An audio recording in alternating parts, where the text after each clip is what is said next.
Welcome everyone to episode 87 of Just Joshing. I am your host, Joshua Pentolaresco. I write stuff and podcast too. And today my guest is the uber talented, amazing editor, writer, poet, Colleen Anderson. We talk about a lot of what she's done in terms of editing, in terms of what she's looking for with her current anthologies, some of her stories being sold, her poems. We have an interesting little conversation. It's a bit shorter. I didn't get into some of the things I was hoping to get into this conversation, but it's just the way it goes. Maybe next time I have her on the podcast, that'll change. But she was a treat. I also I'm still apologizing a little bit for breaking her brain with some of my ideas, but it's the way it goes. Today was kind of fun. I went to Adam Drees's launch for Book 5, The Day the Sky Fell, which is the conclusion of his first series of the Yellow Hoods. It will not be his last. It was a lot of fun. Adam is an amazing presenter, and you should definitely, if you ever get a chance to see him, like I said, actually present, it's worth going to check that out. On the way there, I got to interact with some cool people. I'm going to actually advertise something for my buddy Neil Enoch. He's got a wrist rack, which turns your phone into literally a wrist accessory. It's fantastic. They're working on a app, so you can actually do things by remote control on your wrist rack. They can actually make it your phone now look like a tricorder. Considering that is what it is, that's really cool. They're going to be launching at the Calgary Expo, April 27th to 30th. They are at booth 1510, and their website is wristrack.com, WRIST/RACK.com. You can also find them on Facebook, Instagram, Google Plus, all that stuff at wristrack. Check them out. All right. Beyond all that, yeah, I've just been doing my thing. I actually gave myself a rest day yesterday. That's why the podcast is a little late this week. But no, sometimes you just need to give yourself a chance to recharge, and that's what I'm doing. I promise people I take better care of myself, and so I am. But yeah, like I said, otherwise things are moving. Like I said, I've made a submission to Alice Unbound. I'm hoping that, which we talk about in this podcast. I've been working very diligently on Cloud Diver, which seems to be really fun. And yeah, just keep on moving. Anyways, let's get on with the show as soon as you hear about my YouTube channel. Looking for my archived episodes of Just Joshing? You can do so on my YouTube channel, Joshua Pentolaresco. JOSHUAPANTALLERESCO. There you will find past episodes with guests like Susie Vidori, Ron Bender, Ella Beaumont, Colette Turner, Chadwick Ginther, and more. Check out my YouTube channel right now. Turning on the recorders. So now that they're officially on, if anything incriminating you want to say will be on the air, so make it good. I'll try. Okay, do your best, okay? I mean, we were supposed to be a juicy guy. I don't know. No, I'm none of those things, actually. I just shoot the breeze, and if things happen... Sorry, what was that?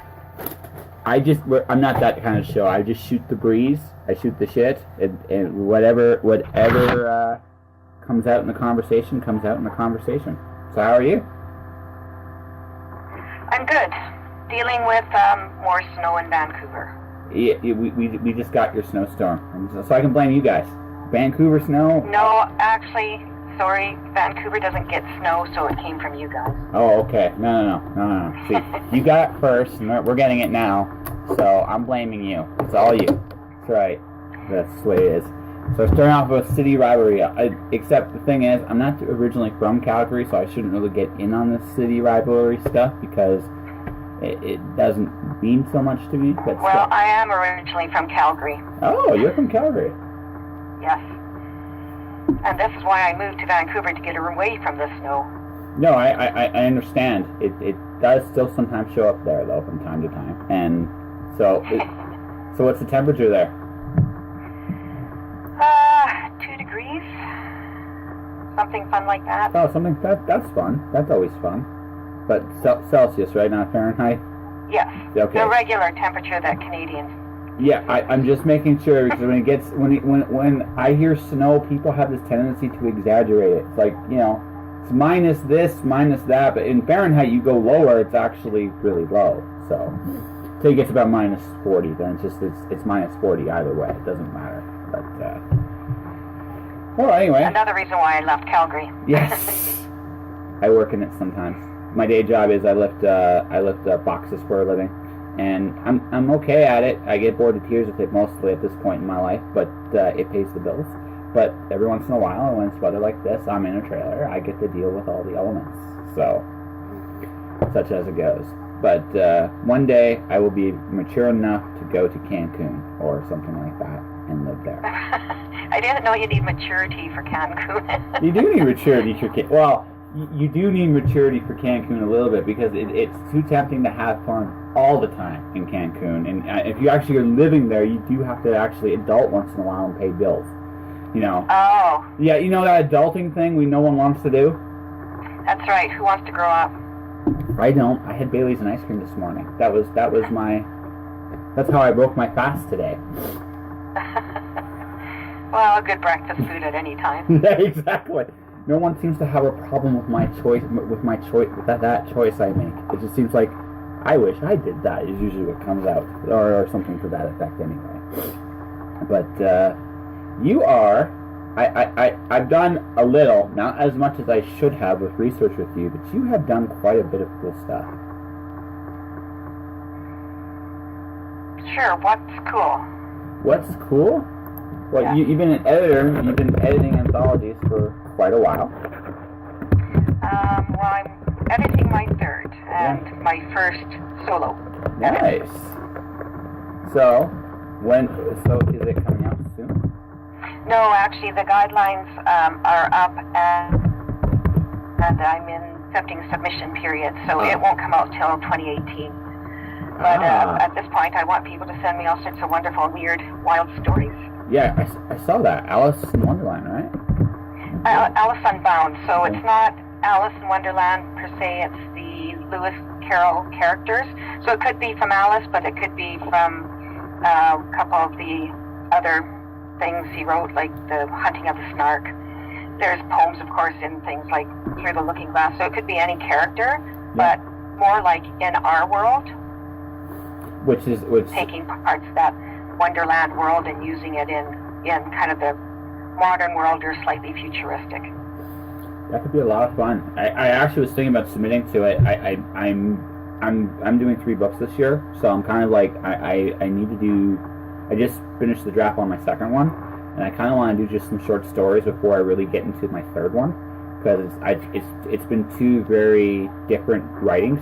It's two very different writing styles. Like I went from writing about The Matrix meets Indiana Jones, and now I'm going to go into like horror. So I want to kind of just like have like a palate cleanser before I get myself into whatever mindset I'm going to need for the horror book.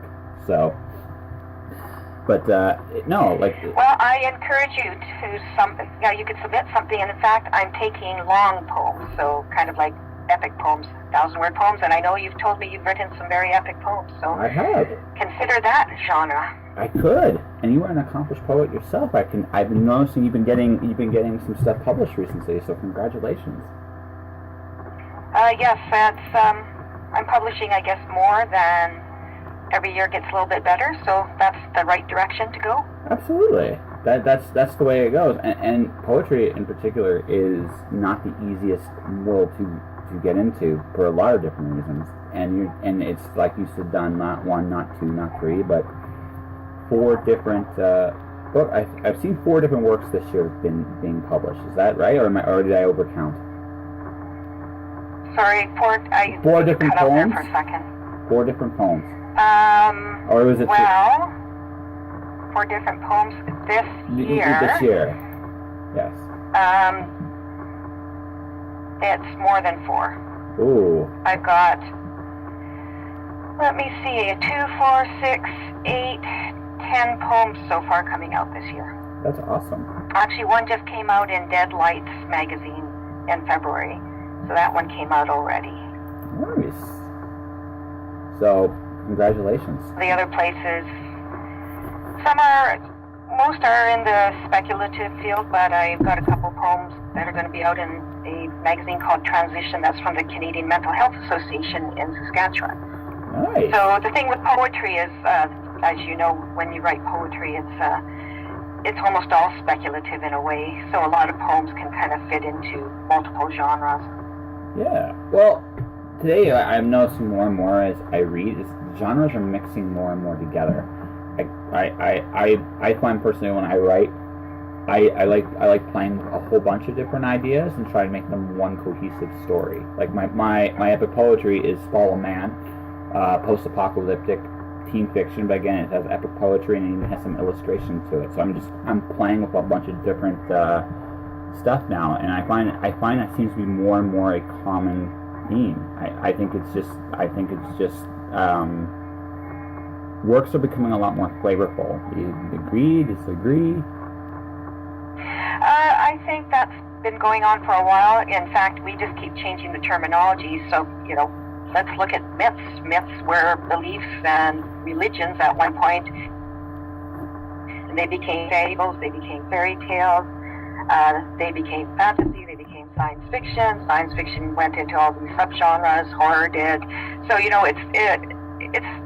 it's not one thing often. Very often it's not. I've just been watching Black Mirror, which is actually a brilliant series, and I was going like, oh yeah, it's kind of it's science fiction horror because it deals with technologies but how they go wrong. So we often have a blend, but publishers and marketing people always want to try and peg hold things easily, even if we're doing more than one thing.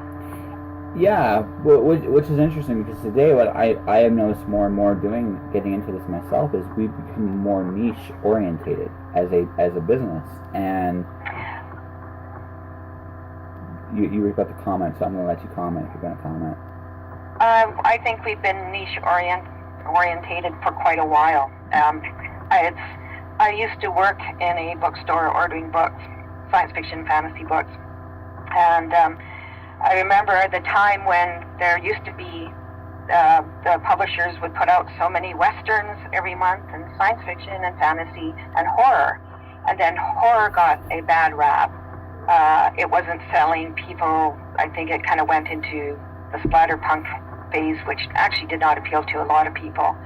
So then publishers stopped publishing horror, and this is why we don't call it horror anymore. We call it dark fantasy or dark fiction, because horror just became a bad word.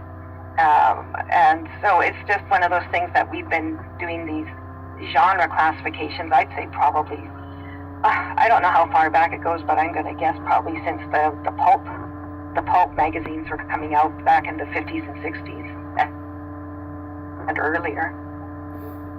Fair enough. No, it just, the reason I say that now is because I've been, trying to market my stuff, and I just noticed now, going online, on K-boards and a few of the other places I go to, it now there's, now it just seems like genres are popping up all over the place, like steampunk's a big thing now, and, I mean, steampunk has always, on some level, existed, but now it's grown quite a bit, and I'll see steampunk, fantasy, steampunk, historical, and just a different, it's like the genres are multiplying as much as it seems like the publishing world. Okay, you cut out, I can't hear you. Alright, so as I said, it seems to me like the genres today seem to be splintering off more and more and more, right? As time goes on, I think due to the nature of how it looks like as a whole, more content's coming out all the time, and people are trying to come up with different... Lost you again. Again?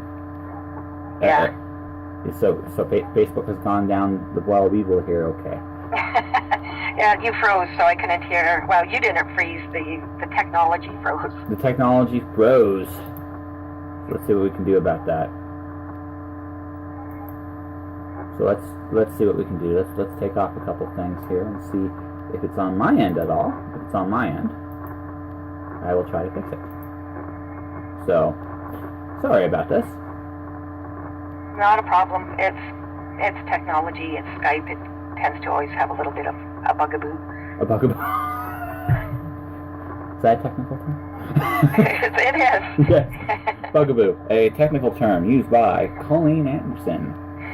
It's like you'd have a nozzle eater. That's right. No, it'd be hilarious, you know. I just bring this up because, like I said, as I was saying before, this technology went evil on us, and we can talk about the evils of technology since you've been watching that at some point. No, it just seems to me like today, with the way literature in general is going, is I'm seeing, as things like Amazon become more prevalent, I'm seeing a lot more niche things, like a lot more genres, like branching out or expanding and growing. I mentioned steampunk, but I can mention a whole bunch of other ones too. It's like now that everybody's got access, it's almost like we're watching almost like not necessarily a creation, but almost like basically putting it into the limelight. These things that have maybe that were on the fringe are becoming more and more a regular thing. I think you bring up a good point there with Amazon, because of the way that Amazon works with the tagging. People aren't really even using titles as much anymore in some cases. Their titles are a whole bunch of tags put together so that when people are searching whatever they're searching by, they can find it. So in that case, yeah, there's like, just hyper worlds of genres, because every word you could look for something under. Like, if you wanted elves, like in an Avatar world, you'd look for Avatar, you'd look for blue people, you'd look for elves, and those all might be subgenres where people only write about blue people, which God only knows why, but they might. Hey. So I think that's part of it, is that there is just that every tag now is like a genre, but really you could mush a whole bunch of them together. Absolutely. Mush is also a technical term. It is a very technical term. By the way, blue people, you made me think of the Smurfs. I'm sure somewhere, somehow, some way, there's that Smurf market. Avatar. Yeah, that's right, exactly. So the Smurf Avatar thing, I'm sure somewhere, somehow, someone will listen to this podcast and say, hey, I can write that. Not me, but, Well, you can write it, but will they buy it? Well, they might. No, I do not predict anymore what gets sold to where, because honestly, you never know. I think timing has a lot to do with it too. It does. You can have the best story about, space-bound giraffes in the world, but if there's just been 2 years of space-bound giraffes, people are going to be like, read it, even if yours was better than every other story. So that's part of the issue, is that humans are fickle creatures. They love something for a while and then they move on. So you have to almost kind of flow with it. And if you're writing out of sync to that, you could be writing great fiction that only a few people will read. And there's no way of figuring out that formula, unfortunately. No, there is no magic way. I mean, you can kind of take some guesses where things might be going. But that all said, you can't actually, that was my computer. See, my computer is evil and likes making weird noises. Just going off onto a tangent here. It's amazing what we get used to back when, and this is almost going to be a back in my day kind of thing. I still remember in the old days, back when this stuff was new. I still remember the old dial-up thing that actually launched into the internet. Way back in the day, and that was the most noise your computer made. Now my computer beeps at me, it tweets at me, it chirps. Right. Oh. Okay, you're back. I'm back? Okay, so as I was saying before, technology sabotaged me because I was calling it out. That's what happened there. I was saying there, but I was calling it out because back in my day, right?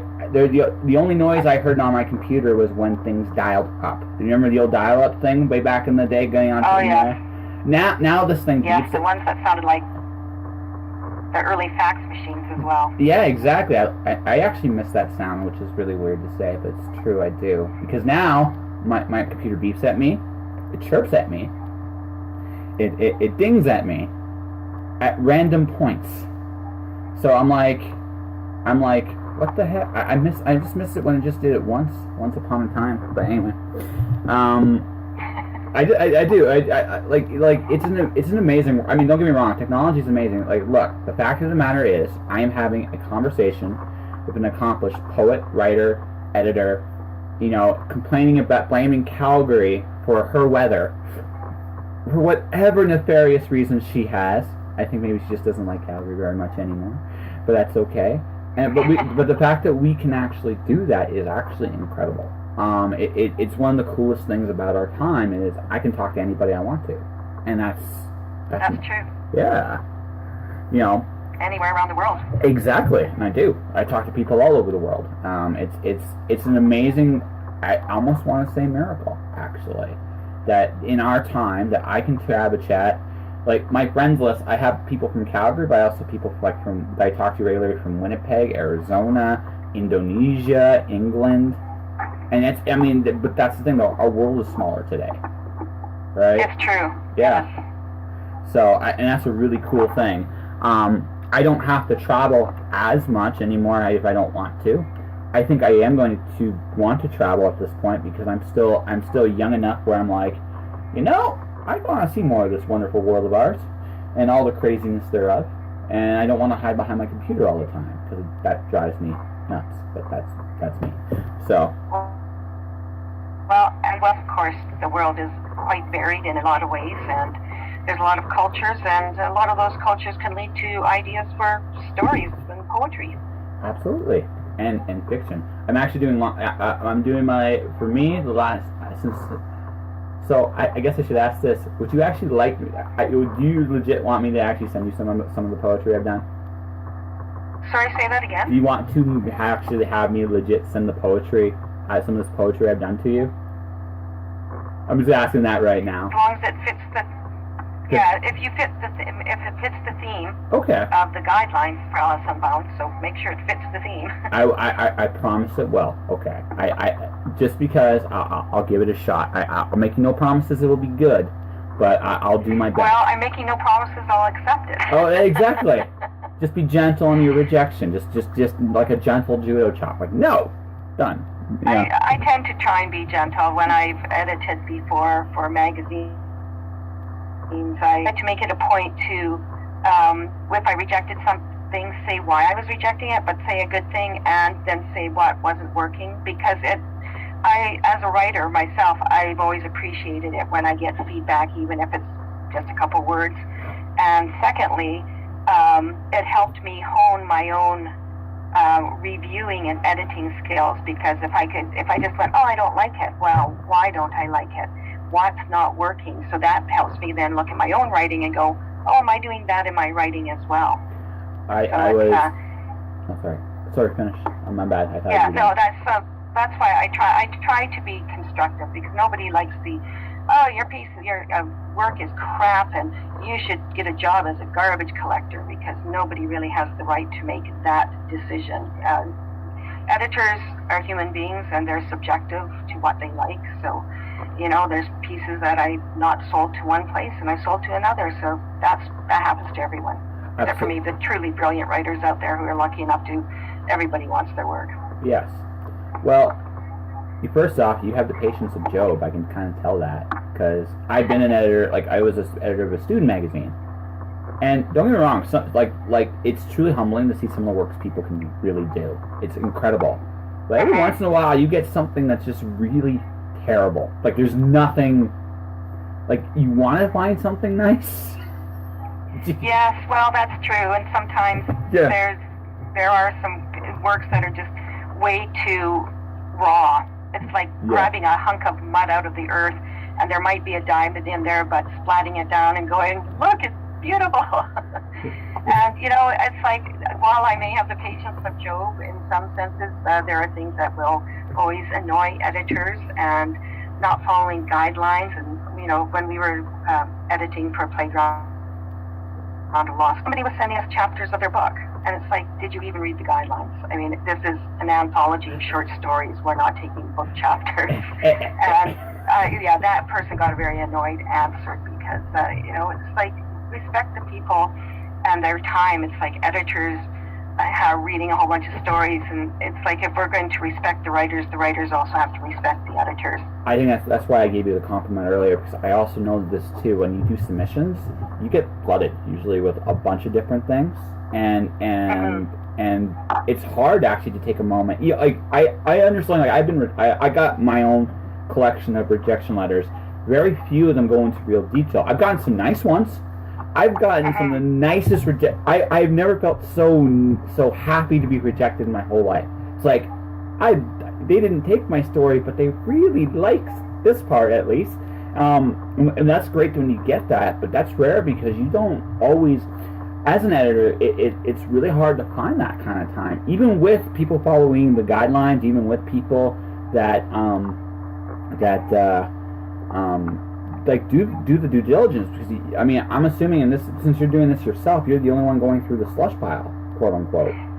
Yeah, well, and that's with when I co-edited Tesseract's, was it 17 with Yes. Steve Vernon, we had something like 450 submissions, so that was fairly substantial, and that was a lot of reading. And I tend to often read through a whole story because sometimes, the first few pages may be crap in a story, but the essence is in there. And if I think there's a good story, then sometimes it's working with the writer to edit it down. And I know as a fact of some of my stories that I tended to, and I'm starting to learn my lesson here, I tended to do too much backstory.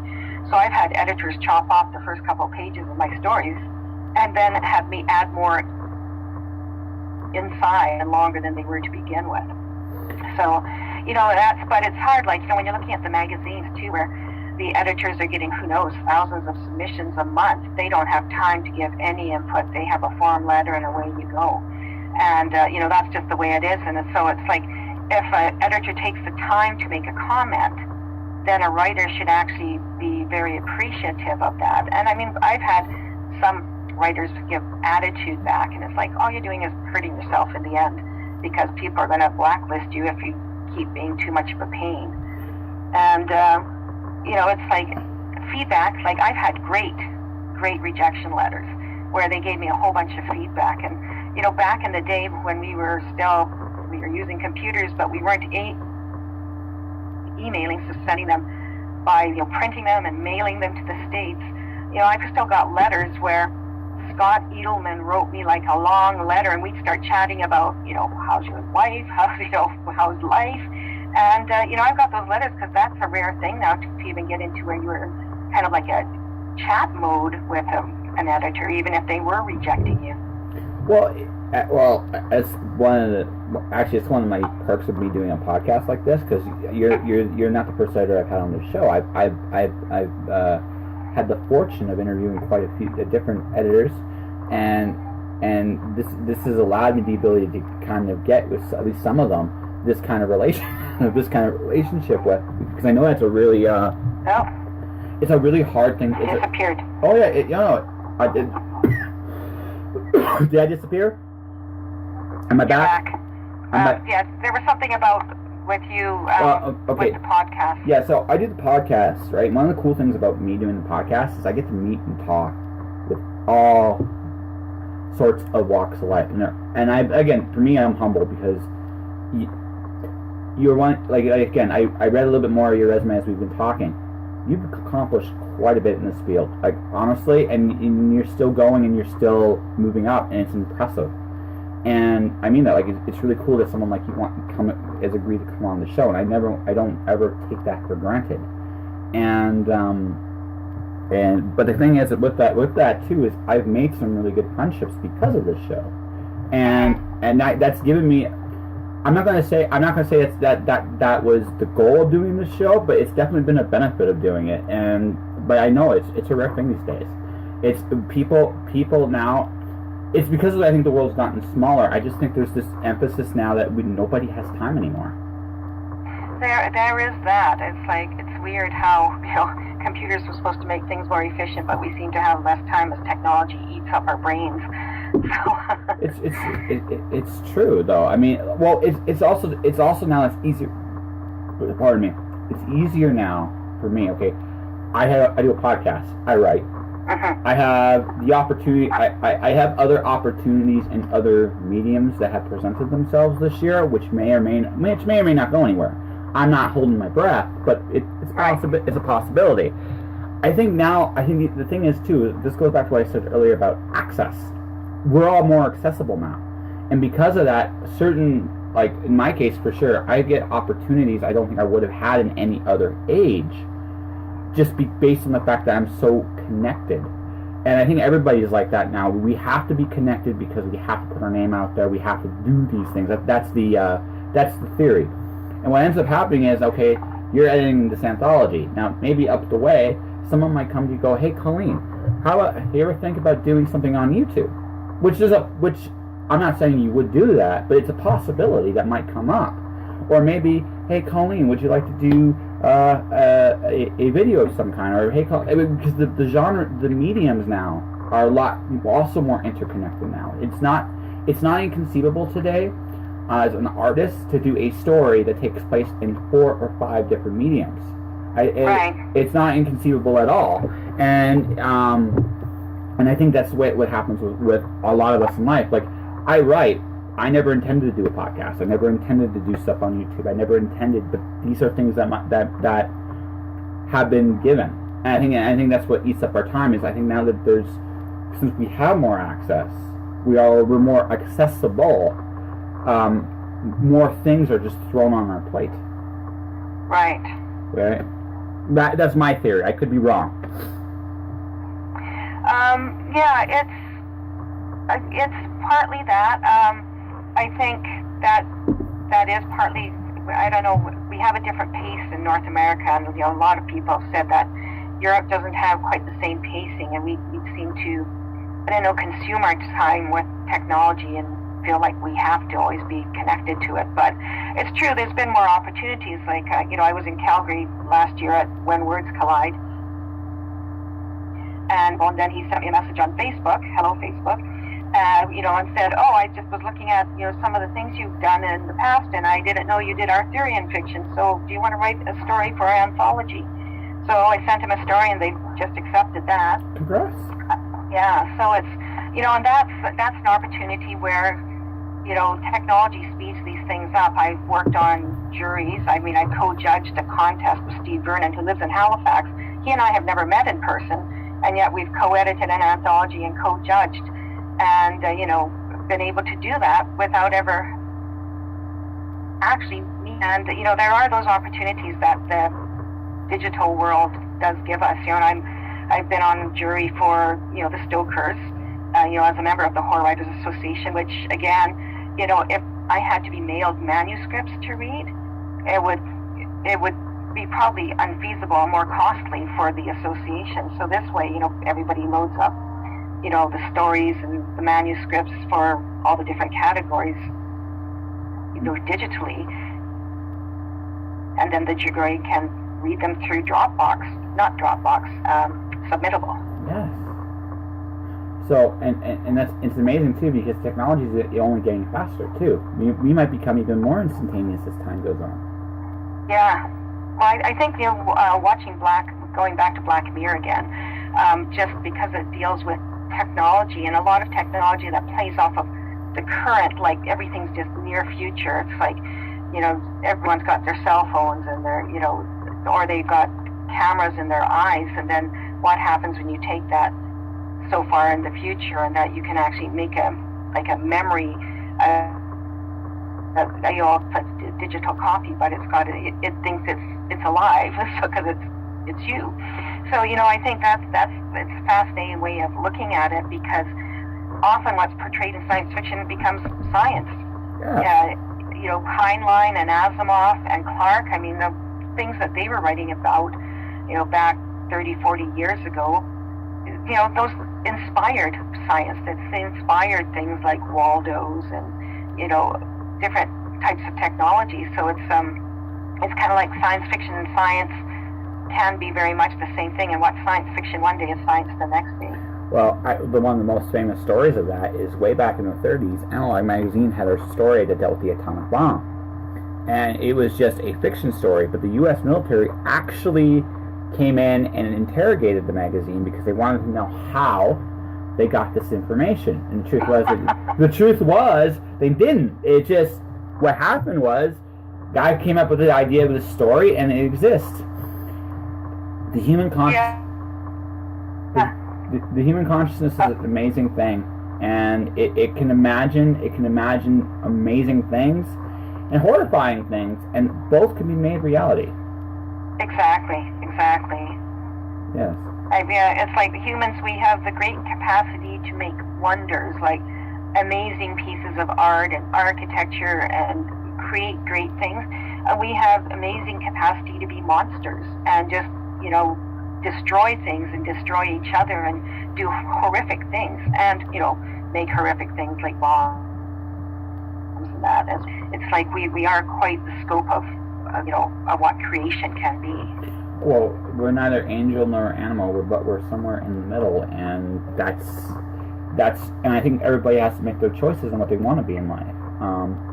I chose a long time ago that I wanted to write stories. That was my decision.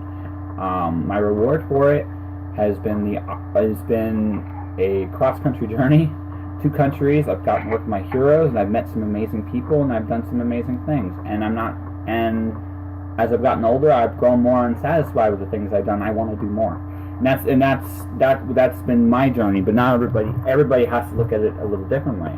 In your case, I guess we can actually end the interview part of this on this question: with all you've accomplished so far, are you happy?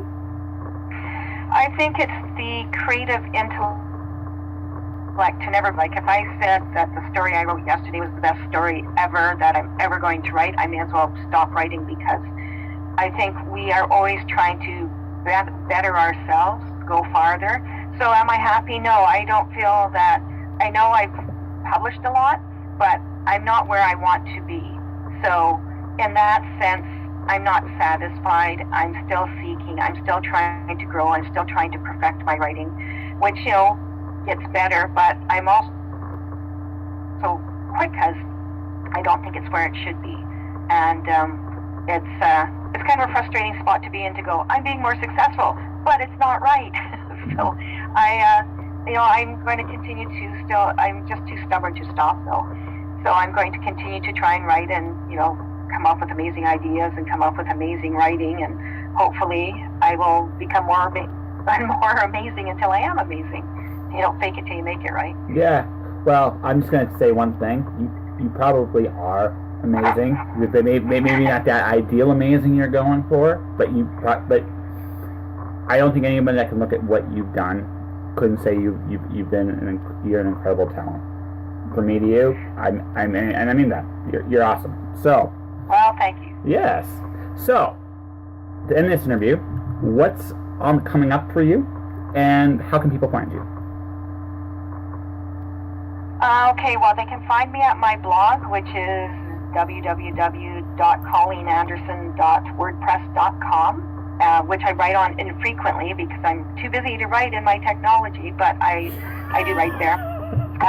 The guidelines are there. The guidelines for Alice Unbound are up at duotrope.rollin.com, Submission Grinder. So basically the big speculative market sources so anybody should read it. I'm looking for a whole range of stories. I'm looking for a whole range of writers, all sorts of stuff. I want weird, I want horror, I want fantasy, I want science fiction.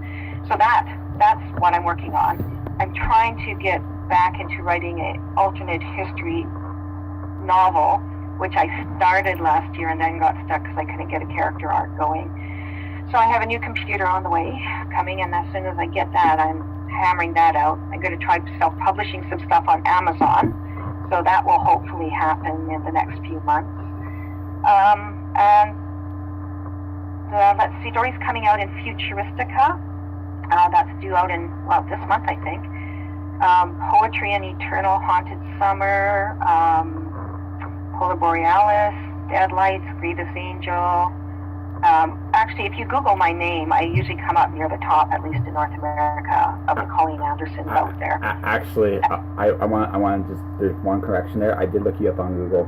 Interestingly enough, you are on top of your Facebook, and after that, there's a whole bunch of people, including right now an obituary.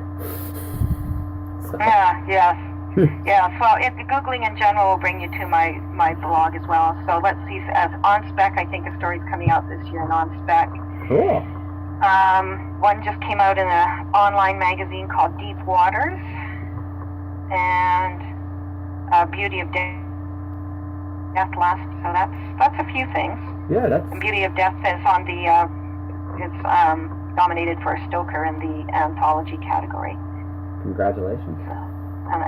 So that one was from Alessandro Manzetti, who's in Italy, put that one out. So he's actually nominated for several things. So he's seems to be an upcoming star. So there you go. That's another thing I'd like is to be nominated for great awards.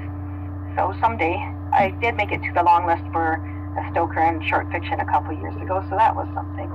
You'll get there. I have no doubt, actually. So. Well, it's a very small pool, so one may never get there but still be successful.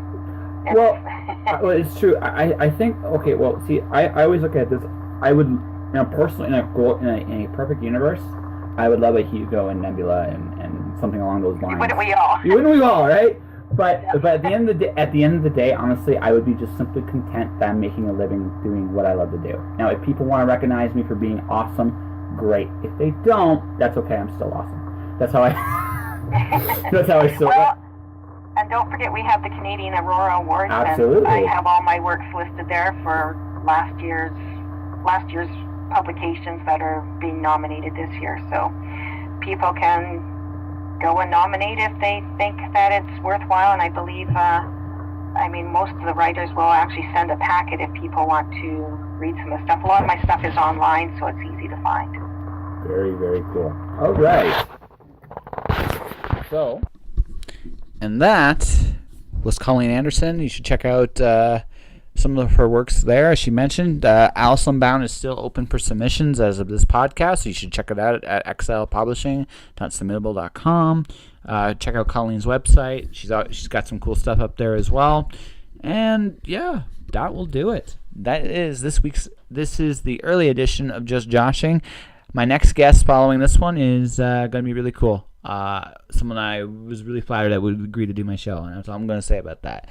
In the meantime, if you want to support this podcast, you can do several different things. You can subscribe to the podcast. You can do it at Podomatic.com, where this is based off of, or you can do it through iTunes. You can also subscribe to my YouTube channel, Joshua Pantalleresco, JOSHUAPANTALLERESCO, for more information. You can do that. You can buy my books, The Watcher, Storm Dancer. You can do that through MirrorWorldBooks.com, or you can do it through Amazon.com. Either way is cool. And yeah, that will do it. And now, whatever you guys are up to this week, you stay inspired, okay? Don't do anything I wouldn't do, which, upon further reflection, isn't a whole heck of a lot. All right, whatever you do, be daring, be bold, live. Josh.